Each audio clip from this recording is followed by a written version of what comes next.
Hola, ¿cómo están? Bueno, espero que estén bien, que la hayan pasado muy lindo. Nosotros estamos acá trabajando, estamos alimentando, no tenemos feriados. Bueno, les quería hacer un pedido encarecido y es que no usen pirotecnia.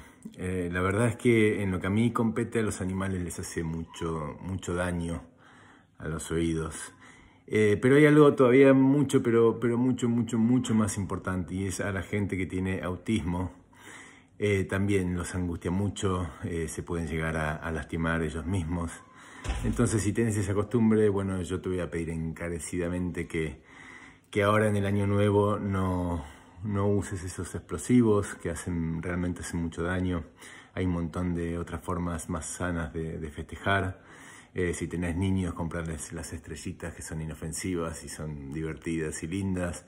Y vos, bueno, nada, brindá con tus amigos, con tus seres queridos, con tu familia, y pensá en esta gente que ese momento efímero que vos podés usar la pirotecnia realmente le hace mucho daño, angustiándolo a él y a toda la familia. Bueno, ese es mi pedido para Año Nuevo.